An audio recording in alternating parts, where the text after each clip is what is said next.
नाज़रीन आदाब, प्रोग्राम वकील साहब में आपका बहुत इस्तकबाल करते हैं। मैं हूं आपके साथ हिना जुबैर।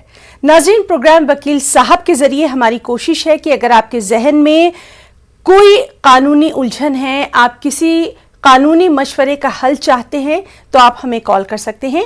हमारे नंबर आपके टीवी स्क्रीन पर स्क्रॉल हो रहे हैं, लेकिन जब आप हमें कॉल करें तो बराए मेहरबानी अपने टीवी की आवाज़ बिल्कुल बंद कर दें, ताकि आपकी आवाज़ हम तक और हमारे वकील साहब तक पहुंच जाए। नाज़रीन, आपको बताएं कि कानून पेचीदा नहीं है, कुछ बारीकियां समझने की ज़रूरत है और इसीलिए हमारी ये खुसूसी पेशकश है आपके लिए। हमारे साथ मौजूद रहेंगे हमारे वकील साहब, उनसे आपका तारुफ करवा देते हैं। हमारे साथ आज मौजूद हैं एडवोकेट अतहर आलम साहब, जो कि सुप्रीम कोर्ट में वकील हैं। अतहर आलम साहब, बहुत बहुत इस्तकबाल करना चाहेंगे प्रोग्राम वकील साहब में आपका। और चलिए अब हम प्रोग्राम की भी शुरुआत करेंगे। बहुत बहुत शुक्रिया जी वकील साहब, सबसे पहले इस बार हम आपसे ये जानना चाहेंगे, मेडिकल नेग्लिजेंस की बात बहुत सामने आई है हालिया दिनों में, ये आखिर है क्या? जी, बहुत ज्यादा कोविड के वक्त में मेडिकल नेग्लिजेंस के केसेस आए हैं और क्योंकि अभी लोगों जहनी तौर पे तैयार नहीं है और पेंडेमिक चल रहा है, कोर्ट भी बंद है, लेकिन जब हालात नॉर्मल होंगे तो केसेस बहुत ज्यादा बढ़ेंगे। क्योंकि जिस तरीके से जो डाटा आ रहे हैं वहां कहा गया है कि 40% डेथ जो हुई है पेशेंट्स की due to the medical negligence.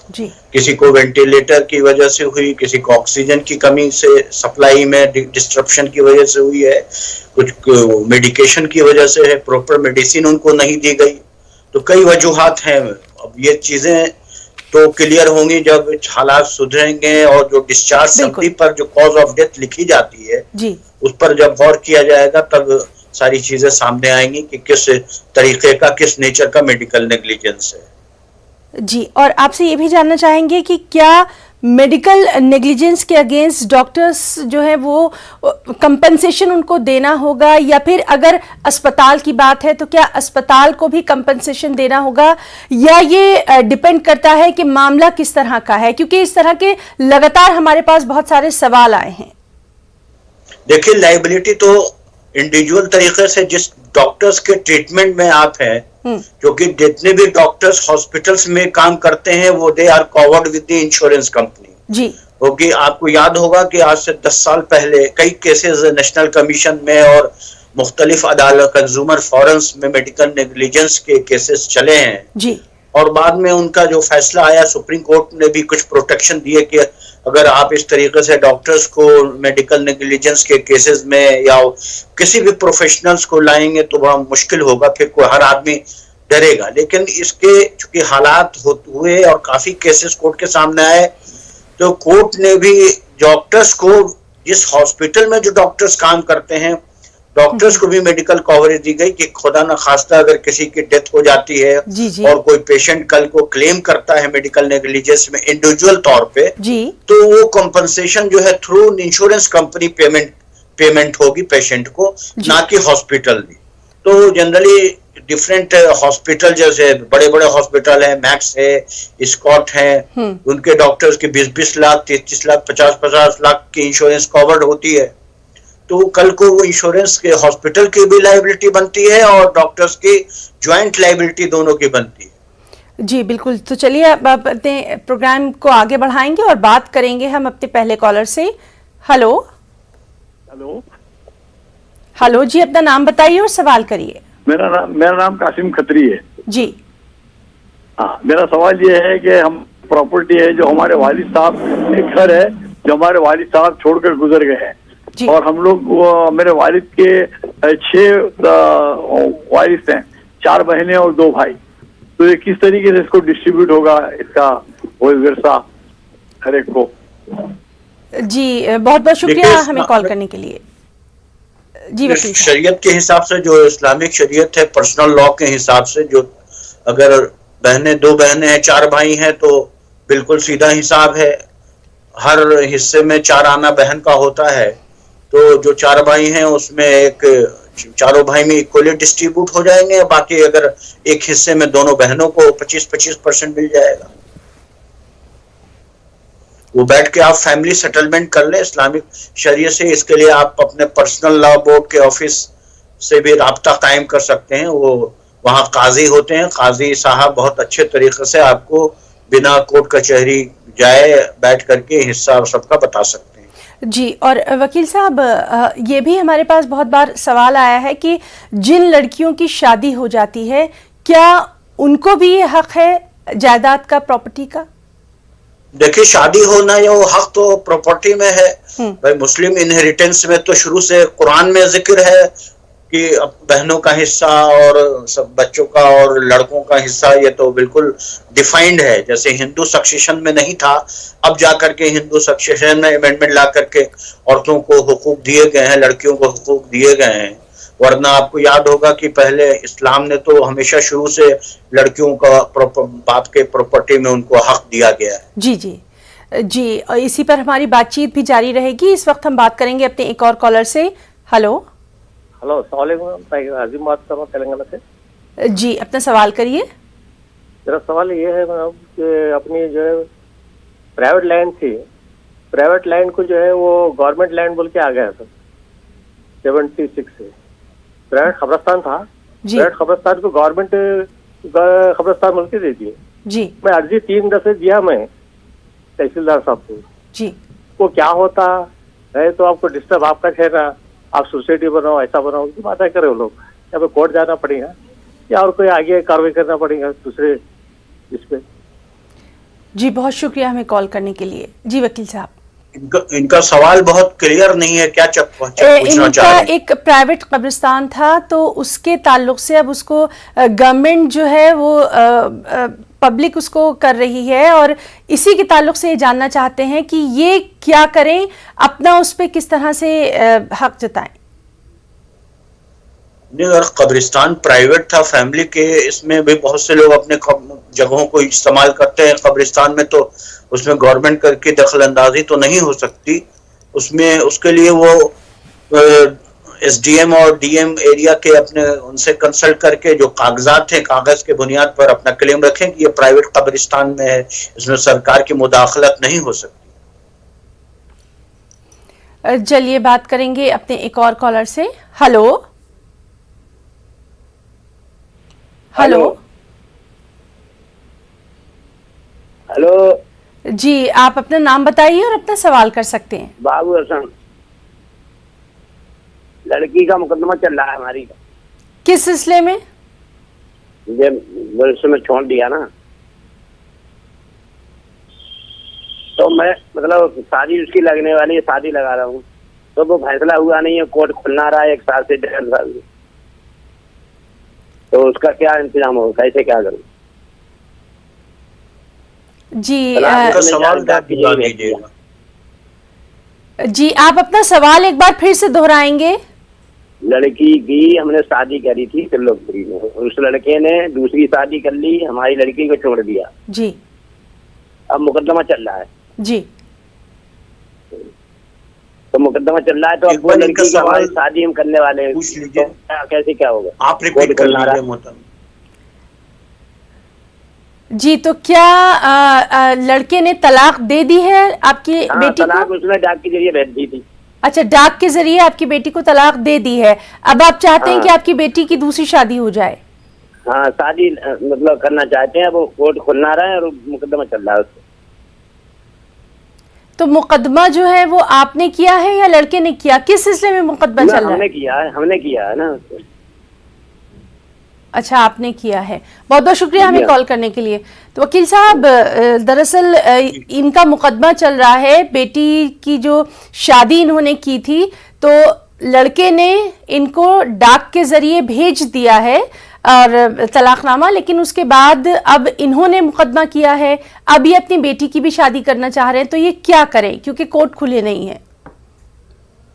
देखिए, इनके पास 2 रास्ते हैं, या तो उसको तलाकनामा को चैलेंज करें, अगर तलाक एहसन दिया है या हसन दिया है, जो एक आइडेंटिफाइड फॉर्म ऑफ तलाक है। जैसा आपको मालूम है कि हाल में ही सुप्रीम कोर्ट ने ट्रिपल तलाक को अनकॉन्स्टिट्यूशनल डिक्लेयर कर दिया है। जी, लेकिन अभी भी रिकॉग्नाइज जो फॉर्म है तलाक एहसन और तलाक हसन, अगर उसके तहत दिया है तलाक उन्होंने, तो इनको अगर इन्होंने कोर्ट में चैलेंज किया है और लड़के को की अगर शादी ये करना चाहते हैं फिर तो जो भी लड़की का क्लेम है उनको भूलना पड़ेगा, क्योंकि शादी के बाद कोई क्लेम लड़की कर नहीं सकती मेंटेनेंस का या किसी भी तरह का, फिर क्लेम हस्बैंड के खिलाफ नहीं बनेगा। जी बिल्कुल। और नाज़रीन, आप हमें कॉल कर सकते हैं, आप अपने जो कानूनी मुश्किलें हैं उनका हल आप यहां जान सकते हैं, मशवरे आप ले सकते हैं। हमारे साथ सीनियर एडवोकेट अतहर आलम साहब भी मौजूद हैं और लगातार हम आपसे यही दरख्वास्त करें कि जब आप हमें कॉल करें तो बराए मेहरबानी अपना सवाल आप थोड़ा सा मुख्तसर करें, उसको बहुत क्लियर करें और टीवी का वॉल्यूम बिल्कुल ही आप बंद रखें। वकील साहब, आपसे हम जानना चाहेंगे, हम मेडिकल नेग्लिजेंस की बात कर रहे थे, ये कुछ अगर जो पेशेंट है या उनके घर वाले अगर वो कोई अपनी हिस्ट्री जानना चाहते हैं, कोई मेडिकल पेपर, मेडिकल रिकॉर्ड जानना चाहते हैं, तो क्या उन्हें उसका हक हासिल है? नहीं, देखिए मेडिकल के जो हिस्ट्री होती है वो तो डॉक्टर्स अपने रिकॉर्ड के लिए जिस दिन से पेशेंट एडमिट होते हैं हॉस्पिटल में उनका एक पूरा चार्ट बनता है, उनका जो फॉलोअप होता है, जो नर्सेस फॉलोअप करती हैं सुबह शाम दोपहर, उनके कितने बीपी है, उनकी सारी चीजें हैं, वो हिस्ट्री जो है एक्चुअली डॉक्टर्स के लिए, डॉक्टर जो विजिट करने आते हैं वो उसी हिस्ट्री और चार्ट के थ्रू पेशेंट्स का परफॉर्मेंस देखते हैं कि पेशेंट किस तरीके से रिकवर कर रहा है, उसकी रिकवरी का परसेंटेज कैसा है। लेकिन डॉक्टर डिस्चार्ज के टाइम में दो चीजें देते हैं, एक तो डिस्चार्ज समरी होती है और डिस्चार्ज स्लिप होती है, ताकि पोस्ट हॉस्पिटलाइजेशन के बाद फॉलो अप किया जा सके। लेकिन अगर इन केस कोई ऐसा इंसिडेंट, डेथ का केस हो जाता है या कोई डिसेबिलिटी की बात आ जाती है, तो आप डॉक्टर्स, ये आपका राइट बनता है कि उस हॉस्पिटल से आप डॉक्टर से डिमांड कर सकते हैं, हॉस्पिटल से डिमांड कर सकते हैं कि जो अभी तक का ट्रीटमेंट पेशेंट को किया गया है उसकी मुझे पूरी हिस्ट्री चाहिए, ताकि मैं दूसरे डॉक्टर से भी कंसल्ट करके उसकी ओपिनियन ले सकूं। और अगर इनकेस वो हॉस्पिटल या डॉक्टर्स नहीं देते हैं तो आपको ये भी हक हासिल है कि राइट टू इंफॉर्मेशन एक्ट के तहत आरटीआई में वो सारी हिस्ट्री आप मंगवा सकती हैं। जिस दिन से पेशेंट एडमिट हुए हैं उनकी पूरी medical history, day to day का परफॉर्मेंस शीट होती है, वो प्रोफेशनल शीट की डिमांड की जा सकती है आरटीआई एक्ट। जी बिल्कुल। और वकील साहब, आपसे ये भी जानना चाहेंगे, ये तो हमने बात करी मरीजों के ताल्लुक से कि वो क्या कुछ कर सकते हैं, हम ये भी लगातार देख रहे हैं कि डॉक्टर्स पर भी इधर बहुत ज़्यादा हमले किए जा रहे हैं, उनको भी कहीं ना कहीं कानून सिक्योरिटी प्रोवाइड करता ही है। इस ताल्लुक से भी हम आपसे जानेंगे, लेकिन पहले हम बात करेंगे अपने एक और कॉलर से। हेलो। तो उसके बाद वो उसने कुछ दिया नहीं है हमारे लिए। हेलो। हाँ, दिया नहीं है उसने कुछ, जो लड़की की शादी करना चाहते हैं। आप तो अपना नाम बताइए और आप अपना सवाल करिए। वकील साहब हमारे साथ मौजूद हैं। बाबू हसन, लक्ष्मी नगर, दिल्ली से हैं जी। हाँ, तो वो मतलब लड़की जो हम शादी करना चाहते हैं तो उसने दिया नहीं है, उसको मुकदमा चल रहा है, उसका सब दावे बैठा है वो हमारा। जी बहुत बहुत शुक्रिया हमें कॉल करने के लिए। तो नाज़रीन, लगातार आपसे हमारी यही दरख्वास्त है कि जब आप हमें कॉल करें तो अपनी बात बहुत ही क्लियर यहाँ पर रखें। फिर से आप सभी का तहे दिल से इस्तकबाल करते हैं और प्रोग्राम को आगे बढ़ाएंगे। और हमारे साथ मौजूद हैं सुप्रीम कोर्ट के सीनियर वकील एडवोकेट अतहर आलम साहब। चलिए बात करने की कोशिश करते हैं अपने एक और कॉलर से। हेलो। हेलो, अस्सलाम वालेकुम। वालेकुम सलाम सर, अपना नाम बताइए और आपने कहाँ से कॉल किया और अपना सवाल करिए। हाँ, मेरा नाम है फयाज अहमद, मैं बारामूला कश्मीर से बोल रहा हूँ। जी अपना सवाल करिए। हाँ, मुझे एक्चुअली ये पासपोर्ट रिलेटेड सवाल करना था। मेरा पासपोर्ट अभी तक होल्ड रखा है, क्योंकि एक्चुअली मुझे एक केस था, वो मुझे जजमेंट उसकी मिल गई है, तो अभी तक मुझे उसका ये नहीं मिला है पासपोर्ट। तो उसके लिए हमें क्या करना पड़ेगा? आप अपना सवाल एक बार रिपीट कर दीजिए। आप अपना सवाल फिर से दोहराएंगे सर? मैम, मुझे पासपोर्ट का मसला था, मुझे एक्चुअली पासपोर्ट अभी तक नहीं पूछा, मुझे एक्चुअली एक जजमेंट थी, कोर्ट ने दी थी। एक्चुअली मेरा जो पासपोर्ट है वो अभी तक उन्होंने नहीं भेजा, आज 8 महीने हो गए। तो मेरा एक केस चल रहा था, वो उसकी जजमेंट हो गई है, क्लियर हो गया है, नॉट गिल्टी फॉर जी जी जी जी जी फयाज साहब जी, उसके लिए मुझे क्या करना पड़ेगा? जी जी, बहुत शुक्रिया हमें कॉल करने के लिए। वकील साहब, इनका कहना है कि 8 महीने पहले केस के सिलसिले में इनका पासपोर्ट जो था वो शायद नहीं इनको मिला था, अभी तक ये उसका इंतजार कर रहे हैं, केस भी इनका क्लियर हो गया है, अब पासपोर्ट को हासिल करने के लिए ये क्या करें? जिस कोर्ट से डायरेक्शन हुआ है पासपोर्ट रिलीज करने का, वहां एक एप्लीकेशन लगा दें कि उनका पासपोर्ट रिलीज किया जाए, और उसकी कॉपी एक लगा करके उसको कोर्ट में एक इंटरलोकेटरी एप्लीकेशन मूव कर दें, और कंसर्न अथॉरिटी पासपोर्ट ऑफिस से भी राब्ता कायम कर सकते हैं। कोर्ट के ऑर्डर जो हैं वो लेके जाएं और वहां पर दिखाएं कि कोर्ट का ये फाइनल ऑर्डर हो चुका है पासपोर्ट देने का या रिलीज करने का, इसको कर किया जाए तो इंशाल्लाह कोई ना कोई रास्ता निकलेगा। जी बहुत शुक्रिया। चलिए बात करने की कोशिश करते हैं एक और कॉलर से। हेलो। हाँ जी जी। हेलो। हाँ जी जी जी, अपना नाम बताइए और कहाँ से कॉल किया, सवाल करिए। राम सिंह जम्मू से जी। मैंने वकील साहब से ये पूछना था, जो डोमिसाइल बने इसके ऊपर हम कोई प्रॉपर्टी या मकान ले सकते हैं क्या, डोमिसाइल के नाम पे? जी, डोमिसाइल के नाम से आप क्या अपने नाम से कुछ प्रॉपर्टी या कुछ मकान ले सकते हैं, ये आप जानना चाहते हैं?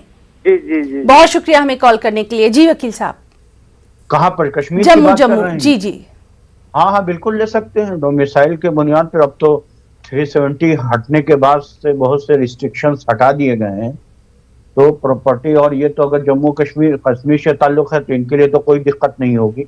हाँ, बाहर दिल्ली से के और दूसरे मुख्तलिफ जगह से जो लोग हैं उनके लिए डोमिसाइल सर्टिफिकेट का दिखाना जरूरी होता है। जी। जो लोग वहां रह रहे हैं उनके लिए कोई दिक्कत नहीं है, ले सकते हैं ये प्रॉपर्टी। जी बिल्कुल। तो वकील साहब से लगातार हम बातचीत कर रहे हैं, आप अपने सवाल हमें कर सकते हैं, और टीवी का जो वॉल्यूम है, टीवी की आवाज़ ज़रूर आप बंद रखिए ताकि आपकी बात वकील साहब तक पहुंच जाए। बात करने की कोशिश करेंगे एक और कॉलर से। हेलो। हेलो। हेलो। आप सबसे पहले टीवी की आवाज़ बंद करिए, वरना फिर हम आपसे बात नहीं कर पाएंगे सर।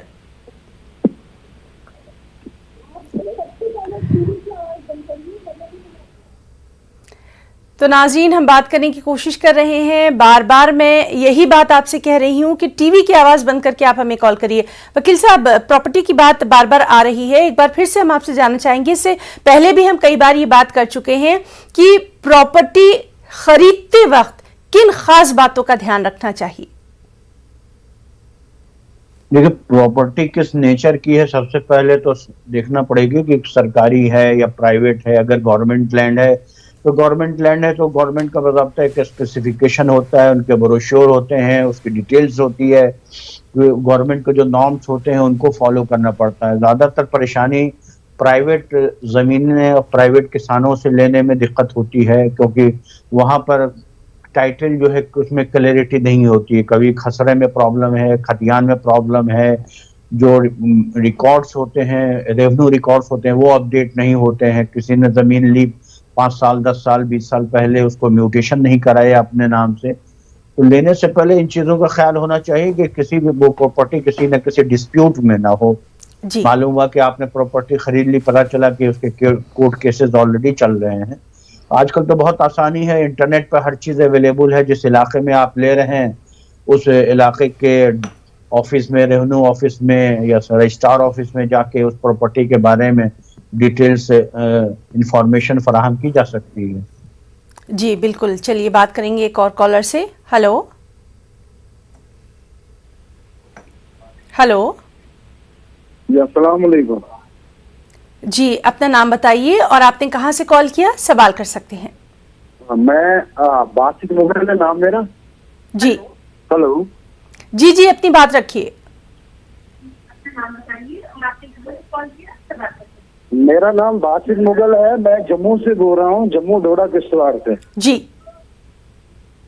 तो मेरा ये सवाल है मैडम कि मेरी जगह फिजिकल एजुकेशन में पोस्टें आई थी, यहाँ पे मेरी जगह एक 3rd डिग्री वाली एडजस्ट हो गई है, कोर्ट में भी मैंने डाला है। जी। तो 2 साल हो गए मुझे, तो वो मतलब जॉब कर रही है, तो 2 साल हो गए। अब मेरी यही है आपसे रिक्वेस्ट कि वो मेरा मसला जो है मैं अंदर आ सकता हूँ या नहीं। जी बहुत शुक्रिया हमें कॉल करने के लिए। जी वकील साहब, फिजिकल हेल्थ एजुकेशन के में इनकी जॉब के लिए इन्होंने वहां पर किया था, अप्लाई किया था, लेकिन इनका हुआ नहीं है। इनकी जगह किसी और को वहां पर पोस्ट जो है वो दे दी गई है। इसके लिए अब ये आगे क्या कर सकते हैं? सर्विस मैटर है, अगर गवर्नमेंट सर्वेंट का है तो फिर ये वहाँ अपने लोकल कोर्ट में सेंट्रल एडमिनिस्ट्रेटिव ट्रिब्यूनल के थ्रू चैलेंज कर सकते हैं अपॉइंटमेंट को, या अपने अपॉइंटमेंट को क्लेम कर सकते हैं जब इन्होंने अप्लाई किया होगा, किस पोस्ट की वैकेंसी थी, क्या थी, उसके डिटेल्स में जा करके उसको उनके पोस्ट को चैलेंज किया जा सकता है जिनका अपॉइंटमेंट इनकी जगह हुआ है। जी बहुत शुक्रिया तमाम तर आपने जो मालूमात दी। और चलिए एक बार फिर से बात करने की कोशिश करते हैं एक और कॉलर से। हेलो जी मैम, गुड आफ्टरनून। जी अपना नाम बताइए, कहाँ से कॉल किया, सवाल कर सकती हैं। मैं सीमा बोल रही हूँ उत्तराखंड से। जी तो मैम इसमें जो है हमारे घर का केस है। हमारी जो भाभी थी उनका अफेयर किसी और से था, तो भैया ने उन्हें गलत देखा है तो उन्हें घर से आउट कर दिया था, उनके भाइयों को बुला के भेज दिया था। लेकिन जो है उन्होंने बाद में अपने घर जाके हम पे झूठा इल्जाम लगाया कि हमने दहेज मांगा है। चलिए उसमें तो हमारे पड़ोसी हमारे साथ है, सबको मालूम है घर की है। लेकिन उसने दूसरे भाई जो मतलब उसके देवर जी एक ऊपर छत पर रहते थे, दूसरे कमरे में वो नीचे रहती थी, तो उन पर इल्जाम लगाया है। जबकि उनकी फैमिली है, अपने बच्चे हैं छोटे भाई के, तो उन पर इल्जाम लगा दिया कि इन्होंने मेरा रेप अटेम्प्ट किया है। और जबकि मतलब भाई की कोई गलती नहीं है और सबको मालूम है कि वो अपनी हरकत की वजह से घर पर बैठी है। जी तो क्या उन्होंने इस सिलसिले में कोई कानूनी कार्रवाई की है, ये आप बताइए। जी मैम, क्या उन्होंने इस सिलसिले में कोई लीगल एक्शन लिया है, कोई कानूनी कार्रवाई की है? तो मैम हमने केस कराया था, वो पता नहीं कैसे बंद हो गया वहाँ पे थाने में। तो मैम मैं ये जानना चाह रही हूँ कि जो हमारे छोटे भाई हैं वो किस तरह से बरी हो सकते हैं इस केस से। वो बिल्कुल झूठा केस है मैम, बिल्कुल हम बिल्कुल बेगुनाह हैं, जबकि गुनाहगार वो खुद है। उन्होंने केस जो दायर किया है वो डाउरी वाला केस भी दायर किया है और अटेम्प्ट टू रेप वाला भी केस दायर किया है, दोनों दायर किए? जी जी जी बहुत शुक्रिया। भी किया है। जी जी जी बहुत शुक्रिया हमें कॉल करने के लिए। तो वकील साहब, इनका जो ये केस है तो 2 तरह के केस बन रहे हैं, क्या इसमें आगे हो सकता है? देखिए, जब रेप की बात कर रहे हैं तो रेप तो एक सीरियस ऑफेंस है और इसमें सबसे पहले जो चीजें होती हैं वो मेडिकल एग्जामिनेशन होते हैं विक्टिम के। 164 का स्टेटमेंट मजिस्ट्रेट के सामने होता है।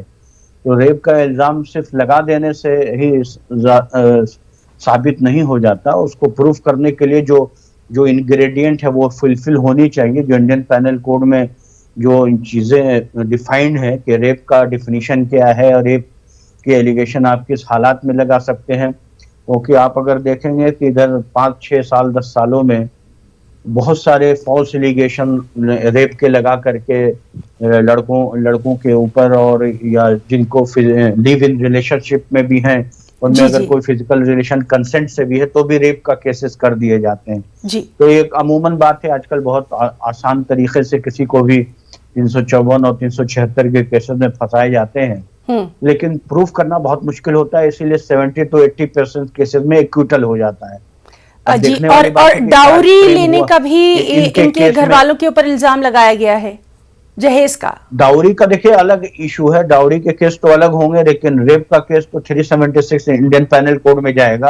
अगर डाउरी का केस क्या होगा तो 498, 406 ब्रीच ऑफ ट्रस्ट का केस अब क्रुएल्टी का बन सकता है, या आजकल डोमेस्टिक वायलेंस के तहत लोग जाते हैं कोर्ट में। अब इनके ऊपर जो भी केसेस हैं तुरंत डाल देना एक अलग चीज होती है, पैसे दे करके पुलिस से लोग के फॉल्स केसेस करवा देते हैं, लेकिन कोर्ट में प्रूफ करना बहुत मुश्किल होता है, इसलिए अल्टीमेटली वो बेनिफिट ऑफ डाउट एक्यूज को मिलते हैं। लेकिन मेंटल टॉर्चर तो फिर भी काफी हद तक हुआ रहता है फैमिली का। ये वक्ती परेशानी है, इंशाल्लाह अगर आगे तरीके से ये ठीक से लड़ेंगे और चार्ज पर आर्गुमेंट होगा, अगर चार्जशीट फाइल हुई है कि नहीं वो देखने वाली बात है, अगर चार्ज फ्रेम हुआ है, एविडेंस शुरू हुए हैं कि नहीं, गवाही स्टेज में अभी आया है कि नहीं, तो ये बहुत सारी कोर्ट की फॉर्मेलिटीज होती हैं, वो देखनी पड़ती हैं, अब किस स्टेज में केसेस हैं वो देखने वाली बात है। बिल्कुल बिल्कुल। तो वो सारी चीजें वक्त पे आने पर ही सारी चीजें पता चलेंगी। बिल्कुल। और चलिए बात करने की कोशिश करते हैं एक और कॉलर से। हेलो हेलो हेलो, अस्सलाम वालेकुम।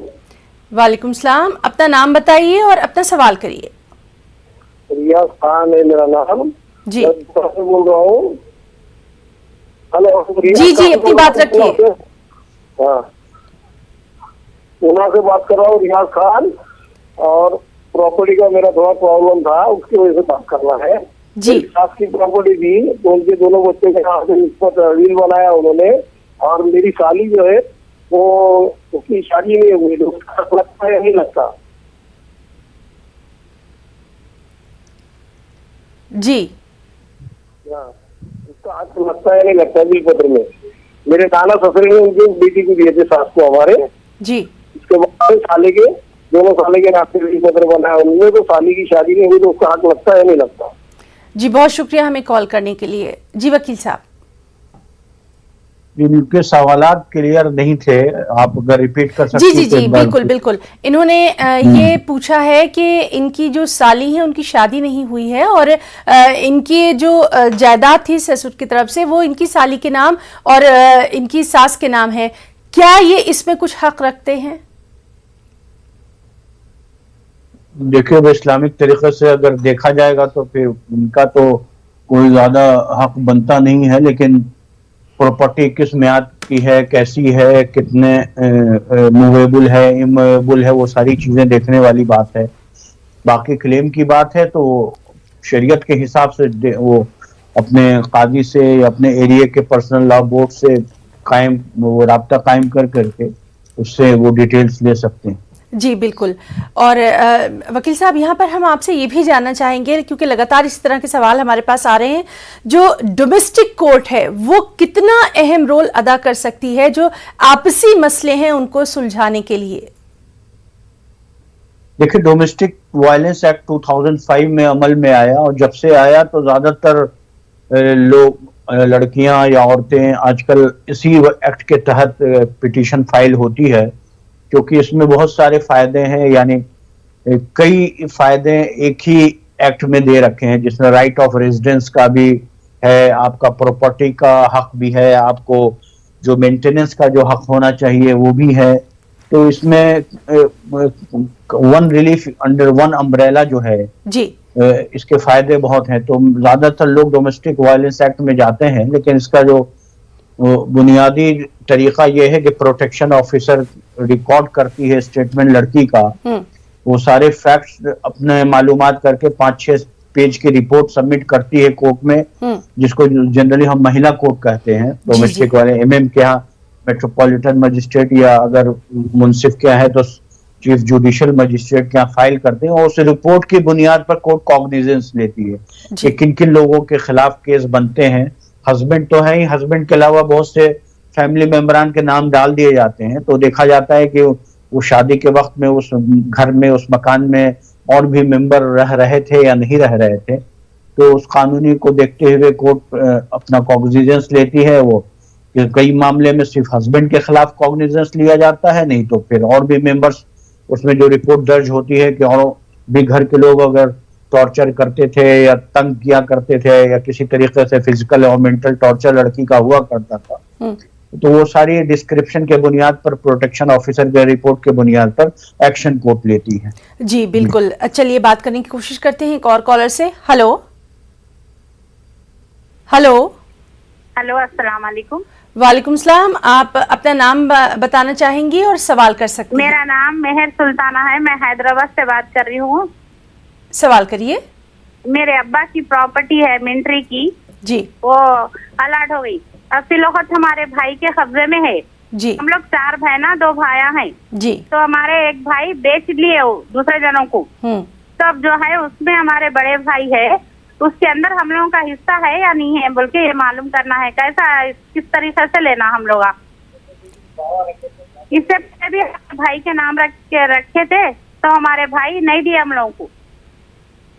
जी बहुत देखिए बिल्कुल हिस्सा है। अगर वालिद की प्रॉपर्टी है, फादर की प्रॉपर्टी है, तो आपका के नाम पे है, पूरा हक है। जी वकील साहब अपनी बात जारी रखिए। भाई अगर अपनी मर्जी से दे दे तो बहुत अच्छा है, वरना कोर्ट का रास्ता है, कोर्ट के जरिए उनको लीगल नोटिस दे करके आप अपने हिस्से को क्लेम कर सकती हैं, जो भी बहनें हैं।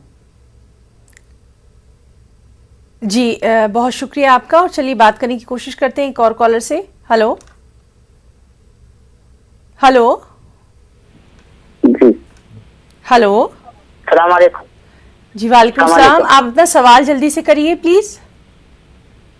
जी मेरे को वकील साहब से ये बात करना था। मैं NRI हूँ, प्रॉपर्टी मैंने हैदराबाद में खरीदी थी और मेरे कजन भाई ने अपने नाम पे रख लिया और मेरे को बोलते कि अभी मेरी प्रॉपर्टी दे दीजिए बोलती।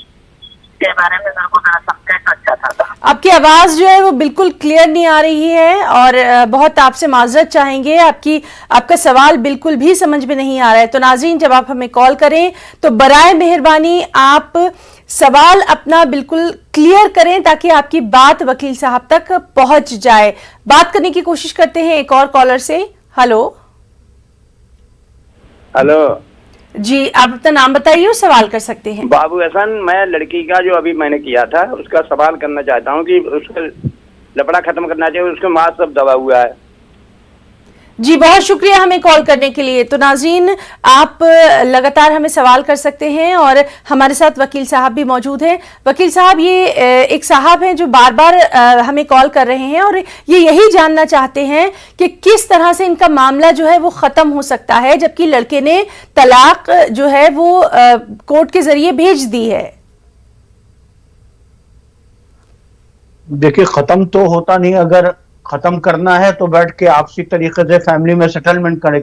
लड़के ने अगर तलाक भेज दिया है तो इसका मकसद ये है कि लड़का लड़की को रखना नहीं चाहता। अब उस तलाक नामे को वो चैलेंज करना चाहते हैं या लड़की एक्सेप्ट करती है। अगर एक्सेप्ट करती है तो शरीयत के हिसाब से वो अपना इद्दत पीरियड कंप्लीट करे और फिर आगे का रास्ता इख्तियार करे। दूसरी शादी की गुंजाइश बन सकती है। और अगर पहले हस्बैंड से क्लेम लेना है तो फिर इनके हक 125 के हुकूक हैं, मेंटेनेंस में जा सकती हैं, डोमेस्टिक वायलेंस में जा सकती हैं। जो जनरल लॉज हैं उसके अंदर में इनको रेमेडीज अवेलेबल है। तो अब सवाल ये है कि ये डिसीजन क्या लेना चाहते हैं बैठ करके, ये तो इनके ऊपर डिपेंड करता है। जैसे डिसीजन इनकी फैमिली लेगी उस हिसाब से केस और मुकदमे आगे बढ़ेंगे या कॉम्प्रोमाइज होंगे। जी बिल्कुल। और वकील साहब, आपसे ये भी जानना चाहेंगे, फैमिली कोर्ट कितने मायने रखती है आज के जो समाजी ताने बाने को हम देखते हैं उस तनाजुर में? देखिए, फैमिली कोर्ट हर शहर में, हर डिस्ट्रिक्ट में आजकल बनाई गई है और ये बिल्कुल अलग होती है। और एडीजे रैंक के जजेस बैठते हैं, प्रिंसिपल जज जिनको हम कहते हैं। और आजकल बहुत ज्यादा केसेस आ रहे हैं, मुस्लिम लॉ से रिलेटेड हैं, Hindu maintenance and adoption act से रिलेटेड है, रेस्टिट्यूशन ऑफ कंजुगल राइट है। तो कई मुख्तलिफ किस्म के, जैसे तलाक एहसन है, उसमें सूट फॉर डिक्लेरेशन है, प्रॉपर्टी से मुतालिक केसेस आते हैं। तो जो भी मैट्रिमोनियल डिस्प्यूट्स हैं जी जी, उससे ताल्लुक से जो भी रिलेटेड केसेस हैं वो फैमिली कोर्ट एक्ट के अंदर कवर होते हैं और अमूमन लोग इसलिए फैमिली कोर्ट का दरवाजा खटखटाते हैं। लेकिन आज की डेट में अगर आप फैमिली कोर्ट को नजदीक से देखें तो देखेंगे कि कोर्ट इज ओवरबर्डन्ड।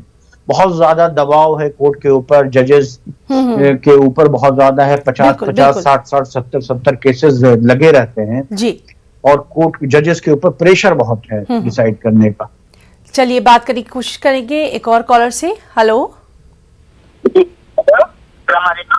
हेलो जी, आप अपना सवाल करिए, लेकिन आप क्लियर बात करिए, आपकी आवाज नहीं आ पा रही है। मैं NRI हूँ, मैं हैदराबाद में प्रॉपर्टी खरीदी थी। मेरे कजन भाई ने मेरे को झूठ बोल के अपने खुद के नाम पे दिया। अभी मैं कैसा निकलूं ये प्रॉपर्टी में कुछ समझ में नहीं आया।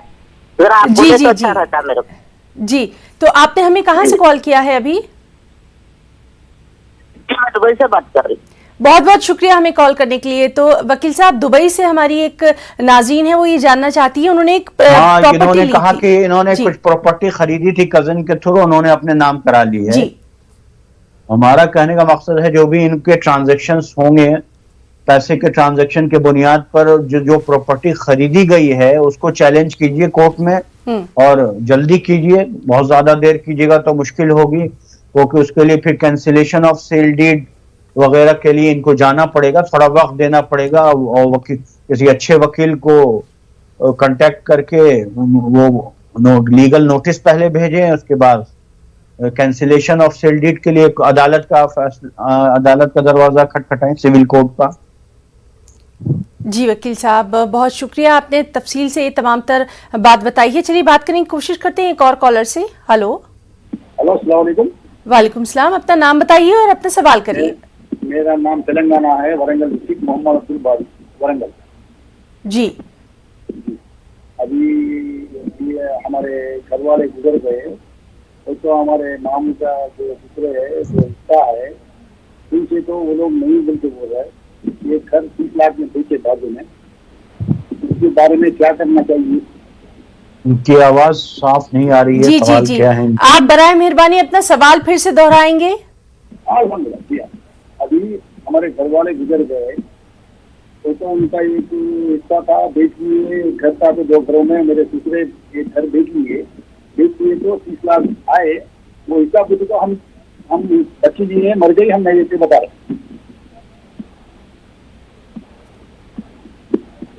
बच्ची जी है, बच्ची मर गई, हम आप हिस्सा नहीं देते, वो बता रहे। जी जी जी जी, बहुत बहुत शुक्रिया हमें कॉल करने के लिए।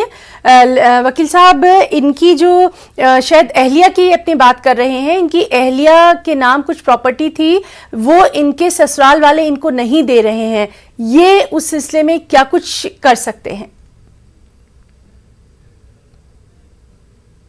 अहलिया के डेथ के बाद अक्सर अमूमन ये डिफिकल्टी आती है जी कि ससुराल वाले प्रॉपर्टी नहीं देते, लेकिन जो लीगल राइट है, अब अहलिया की प्रॉपर्टी में उनका क्या हिस्सा था, वो सारे, उनके घर में कितने बच्चे हैं, क्या नहीं, वो सारी चीजें देखने वाली बात है। जी जी। फिर वही शरीयत की बात आ जाती है। शरीयत के हिसाब से जो भी हिस्सा उनका बनता था, हस्बैंड उसमें क्लेम कर सकते हैं कोर्ट के जरिए, नोटिस दें उनको, या बैठ के एक फैमिली सेटलमेंट की शक्ल में बात करें ससुराल वालों से, तभी जाके कोई रास्ता निकले। जी वकील साहब, तो अब वक्त हमें मजीद इजाज़त नहीं देता, आपका हम बहुत बहुत शुक्रिया अदा करना चाहेंगे, और प्रोग्राम वकील साहब में नाज़रीन